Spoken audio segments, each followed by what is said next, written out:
உலக மக்கள் எல்லோருக்கும் வணக்கம். இது உங்கள் அம்பிகை ஜோதிடம். நான் உங்கள் ஜி கோபால் பேசுகிறேன்.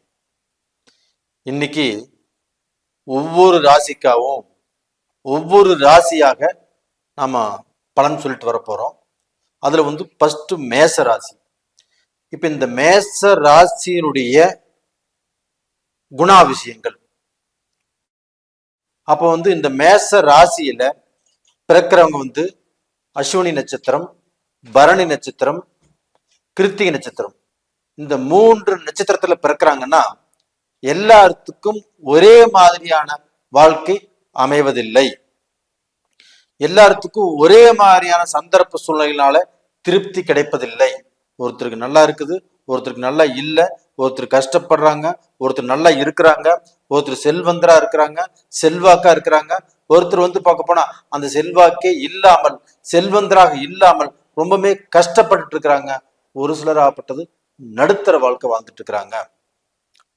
அதனால இப்ப இதுக்கு ஒரு முக்கியமான தலைப்பு கொடுத்துருக்குறோம். அந்த தலைப்பை வச்சுதான் இப்ப நம்ம பேசுறோம். அப்போ இப்ப மேசராசி. மேசராசி அப்படிங்கிறது செவ்வாய் பகவானுடைய ராசி. இப்ப இந்த மேச ராசியில பிறந்தவங்களாகப்பட்டது, அந்த மேச ராசி அப்படிங்கிறது ஒரு ஆண் ராசி, அதே சமயத்துல ஒரு சரராசி, அது போக ஒரு நெருப்பு ராசியும் கூட. அப்ப இந்த ராசியில பிறந்தவங்களாகப்பட்டது கம்பீரமாக இருப்பாங்க. நீண்ட மூக்குமே, நீண்ட கழுத்தும், நெருக்கமான பற்களும், அழகிய புருவங்களும், குளிர்ந்த பார்வையும் கொண்டவர்களாக இருப்பாங்க. இதுலயுமே பெண்களுக்கு பாத்தீங்கன்னா அந்த புருவங்கள், அந்த பல்வரிசைகளாகப்பட்டது நல்ல அழகா இருக்கும். அப்படிப்பட்டவர்களாகப்பட்டது சாஸ்திரத்துல ஒரு நல்ல இன்ட்ரெஸ்ட் உள்ளவங்களாக இருப்பாங்க. அதனாலதான் அவங்க சாஸ்திரிகள் கூட, ஐயரு கூட அதிகமாக நட்பு வச்சுக்குவாங்க. அவங்களுடைய குடும்பத்தாரோட நல்ல ஒன்றி போய் பழகுவாங்க. அப்படி பழகிட்டு இப்போ இவங்க பார்க்க போனா ஒரு பஞ்சாங்கம் வச்சுட்டு அவங்களுக்கு தேவையானதை பார்த்துக்கிட்டு அடுத்தவங்க ஒண்ணு கேட்டா கூட அதுல ஒரு சில விளக்கங்களும் சொல்லிட்டு இருக்கிறாங்க. ரொம்ப டீப்பா போய் அஸ்ட்ராலஜராக ஆகிறது இல்ல. அவங்க ஒரு குறிப்பிட்ட லெவல்ல இருப்பாங்க. ரெண்டாவது பாத்தீங்கன்னா இவங்க நல்ல புத்திசாலியா இருப்பாங்க. அதே சமயத்துல ரொம்ப அன்பாவும் ரொம்ப அடக்கமானவங்களாவும் இருப்பாங்க. இந்த செவ்வாயுடைய ஆதிக்கம் இருக்கிறதுனால சில நேரங்கள்ல திடீர்னு கோவப்படுறது, சில நேரங்கள்ல அவங்களுடைய கோபத்தை கண்ட்ரோல் பண்ண முடியாமல் பேசுறதும் இவங்களுடைய இயல்பாக இருக்கும். அது போக பாத்தீங்கன்னா இவங்க உள்ளொன்று வைத்து புறம் ஒன்று வைத்து என்னைக்குமே பேசுறது இல்லை. ஒருத்தர் இருக்கிறாங்கன்னா அவங்ககிட்ட பேசுறாங்கன்னா அவங்ககிட்ட யதார்த்தமாக அவங்களுடைய மனசுல என்ன படுதோ அதை அப்படியே பேசிடுவாங்க. அப்போ நம்ம சூழ்நிலைக்கு தகுந்த மாற, இடத்துக்கு தகுந்த மாற நம்ம பேசிட்டு போலாம். அவங்க கிட்ட இது மாதிரி பேசினால்தான் சரியா போக அப்படின்ட்டு அவங்க பார்க்க போனா மனசாட்சிக்கு புறம்பாகவோ இல்ல பொய்யோ பெரட்டோ பேசி அந்த இடத்துல ஜமாளிச்சு கண்டிப்பாக வரவே மாட்டாங்க. யதார்த்தம், எப்பவுமே யதார்த்தமா இருப்பாங்க. அவங்க மனசுக்கு என்ன படுதோ அது பட்டுன்னு பேசிடுவாங்க. அது 10 பேர் இருந்தாலும் சரி, 100 பேர் இருந்தாலும் சரி, 5 பேர் இருந்தாலும் சரி, அந்த இடத்துல அந்த பேச்சு படும் படாதுன்னு தெரியாமல் கண்டிப்பாக இவங்க மனசுல இருக்கிறத அப்படியே போட்டு உடைச்சிருவாங்க. அது மாதிரி ஒரு குணம் தான் இவங்களுக்கு இருக்குது. ரெண்டாவது பாத்தீங்கன்னா இவங்க பார்க்க போனா ஒரு வேலைன்னு வந்துட்டா ரொம்ப சாமர்த்தியசாலி. ஒரு வேலையை இவங்ககிட்ட கொடுத்துட்டாங்கன்னா, ஒரு பொறுப்பை கொடுத்துட்டாங்கன்னா அந்த பொறுப்பை செஞ்சு முடிச்சு அந்த பொறுப்பு கொடுத்தவங்க கிட்ட நல்ல பேர் வாங்குற வரைக்குமே இவங்க சலிக்க மாட்டாங்க. அப்ப அந்த பொறுப்புல எவ்வளவு சிக்கல் வந்தாலும், எவ்வளவு நெருக்கடிகள் வந்தாலும் அது அந்த அந்த வேலையை சாப்பிடாமல் தூங்காமல் ரொம்ப பொறுப்பாக இருந்து ரொம்ப கஷ்டப்பட்டு அதை செஞ்சு முடிச்சே தீர்வாங்க. அது எவ்வளவு கஷ்டமா இருந்தாலும் சரி அப்படி செஞ்சு முடிச்சு அவங்ககிட்ட நல்ல பேர் வாங்குவாங்க. எந்த வேலையையும் எந்த பொறுப்பையும் இவர்களிடம் நம்பி ஒப்படைக்கலாம். ரெண்டாவது பாத்தீங்கன்னா இவங்களுடைய பிள்ளைகள் மேல ரொம்ப பாசமா இருப்பாங்க.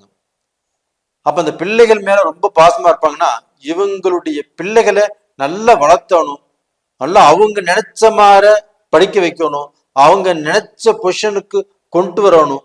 அதற்கு அயராது உழைத்து அவங்களுடைய பிள்ளைகளுடைய எதிர்காலத்துக்கோசரம், அவங்களுடைய மக்களுடைய எதிர்காலத்துக்கோசரம் ரொம்பவுமே கஷ்டப்பட்டு வேலை செஞ்சு இல்ல ஒரு பிசினஸ் பண்ணி இவங்களை அந்த கஷ்டமே தெரியாம வளர்த்துவாங்க. அப்ப அந்த பிள்ளைகளும் அது மாதிரிதான் தன்னுடைய தந்தை மேல நல்ல பாசமும் ஒரு அன்பும் ஒரு அரவணைப்பும் நல்லா வச்சிருப்பாங்க. அதுல எல்லாம் எந்த குறையுமே இல்லை. இது போக இவங்களுக்கு 2ஆம் இடம் என்பது சுக்கரனுடைய ஆதிக்கம், 7ஆம் இடம் என்பது சுக்கரனுடைய ஆதிக்கம். இந்த 2ஆம் இடமும் 7ஆம் இடமும் சுக்கரனுடைய ஆதிக்கம் என்பதனால இவங்களுக்கு திருமணத்துக்கு அப்புறம்தான் ஒரு நல்ல சந்தோஷம், ஒரு நல்ல வாழ்க்கை. மனைவி வந்த நேரத்துல இவங்களுடைய வாழ்க்கையில அந்த அந்தஸ்தும் அந்த தகுதியும் அந்த தரமும் டெவலப் ஆகும், மாறும். இவங்க சூழ்நிலையும் கொஞ்சம் ஹையா வரும். அப்ப அந்த மனைவி கிட்ட இவங்க சந்தோஷமாக இருப்பாங்களா அப்படின்னா, இவங்க பார்க்க போனா மனைவியை சந்தோஷமாக வச்சுக்கணும்னு நினைப்பாங்க. ஆனா இவங்களால அது முடியாது. ஏன் முடியாதுன்னா, இவங்களுடைய மறுபக்கம், அதாவது எளிதில் உணர்ச்சி வசப்படக்கூடியவங்களாக இருப்பாங்க. அதாவது திடீர்னு கோபம் தான் திடீர்னு அடிச்சிருவாங்க, திடீர்னு கோபம் தான் திடீர்னு பேசிடுவாங்க. அப்போ அவங்க பிளான் பண்ணி எதுவுமே செய்யறது இல்லை. அப்ப அது மாதிரி பாத்தீங்கன்னா ஒரு சில நேரங்களில் மனைவிய அடிச்சிருவாங்க, இல்லைன்னா பேசிடுவாங்க. அப்படி பேசி அந்த குடும்பத்துல அந்த சந்தோஷத்தோட மன நிறைவோடு ஒரு 100% நல்லா வாழ்ந்துட்டு இருக்காங்களான்னா கண்டிப்பா இல்ல. 80% நல்லா வாழ்ந்துட்டு இருக்காங்களான்னா இல்ல, ஒரு 60% தான் வாழ்ந்துட்டு இருக்க முடியும். ரெண்டாவது பாத்தீங்கன்னா இவங்களுக்கு இப்போ ஒருத்தருடைய வாழ்க்கையில பாத்தீங்கன்னா, இப்ப இந்த மேசராசிக்காரங்களே அவங்களுடைய வாழ்க்கையில ஒரு பக்கம் வெளிச்சமா இருக்கும், இன்னொரு பக்கம் இருட்டா இருக்கும். அப்ப அந்த இருட்டுங்கிறது என்ன?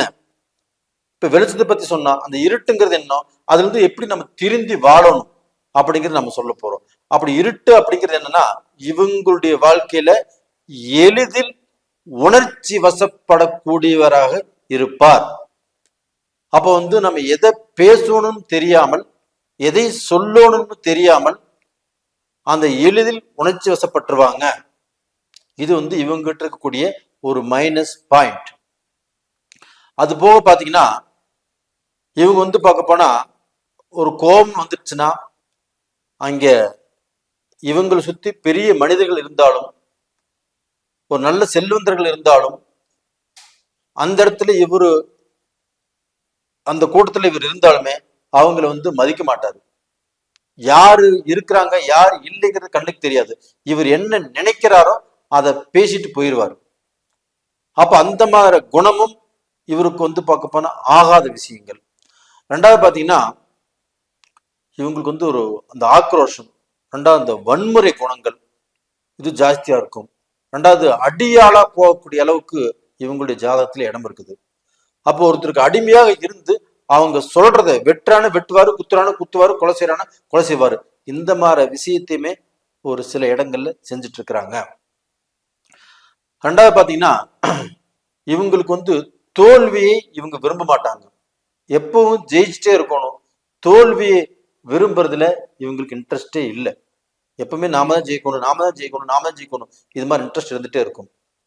ரெண்டாவது பாத்தீங்கன்னா, இவங்களுக்கு அந்த ஈகோ, ஒருத்தருங்க மேல ஒரு எண்ணம் வந்துருச்சு, அவங்கள பார்க்கணும், பழி வாங்கணும், அவங்கள ஏதாவது ரூபத்தை நம்ம ஒன்று செய்யணும் அப்படிங்கிற ஒரு விஷயம் நினைச்சிட்டாங்கன்னா அதை அவங்க செஞ்சே தீருவாங்க. அந்த மாதிரி ஒரு முரட்டு குணம் இருக்குது. அப்ப அந்த முரட்டு குணத்தை குறைச்சிக்கிறது, ரெண்டாவது பாத்தீங்கன்னா இந்த ஆக்ரோஷத்தை குறைச்சிக்கிறது, இந்த வன்முறை குணங்கள் இல்லாமல் இருக்கிறது. ரெண்டாவது பாத்தீங்கன்னா இந்த சபையில ஒரு முக்கியமான இடத்துல யாரு என்னன்னு தெரியாமல் பேசுறது, இது எல்லாமே குறைச்சிக்கிட்டா கண்டிப்பா நல்லா இருப்பீங்க. மேசராசிக்காரங்களே, நீங்க ரொம்ப நல்லவங்க, நீங்க ரொம்ப ரொம்ப வெளிப்படையானவங்க, ரொம்ப அன்பானவங்க, நிறைய பேர்த்திட்ட அன்பா பேசுறீங்க, அன்பா பழகுறீங்க, அன்பா இருக்கிறீங்க. சில சூழ்நிலைகள்ல உங்களுக்கு எப்போ எந்த நேரத்துல கோபம் வருது, நீங்க எப்படி இருக்கிறீங்க அப்படிங்கிறத புரிஞ்சுக்க முடியறது இல்லை. அதனால அந்த கோபத்தை கொஞ்சம் கண்ட்ரோல் பண்ணி இருக்கிறது ரொம்ப ரொம்ப நல்ல விஷயம். நேயர்களே, இந்த பதிவு பிடிச்சிருக்குன்னு நினைக்கிறேன். பிடித்திருந்தால் கண்டிப்பாக உங்களுடைய நண்பர்களுக்கும் உங்களுக்கு தெரிஞ்சவங்களுக்கும் அனுப்பிச்சு வைங்க. ரெண்டாவது பார்த்தீங்கன்னா, இவங்க வந்து அந்த செவ்வாயுடைய அனுகிரகம் இருக்கிறதுனால அந்த முருகப்பெருமாளை கும்பிட்டு வர்றது ரொம்ப நல்ல விஷயம். அதுபோக ஸ்ரீ ரங்கநாதரை, சுக்கர் பகவானுடைய கடவுள் ஸ்ரீ ரங்கநாதரை கும்பிட்டு வர்றதும் ரொம்ப நல்ல விஷயம். குலதெய்வத்தோட இதயம் சேர்த்து கும்பிட்டு வாங்க, நல்லா இருப்பீங்க. உங்களுக்கு வந்து பாத்தீங்கன்னா நல்ல அனுகிரகங்களாகப்பட்டது உங்களை சுத்தி இருக்குது. உலகத்துல எத்தனையோ விஷயங்கள் இருக்குது, நல்லதும் கெட்டதும் இருக்குது. நீங்க நல்லதை மட்டும் எடுத்துக்கோங்க, நல்லதை பயன்படுத்திக்கோங்க, நல்லா இருப்பீங்க. உங்களிடமிருந்து விடைபெறுவது உங்களின் ஜி கோபால். நன்றி, வணக்கம்.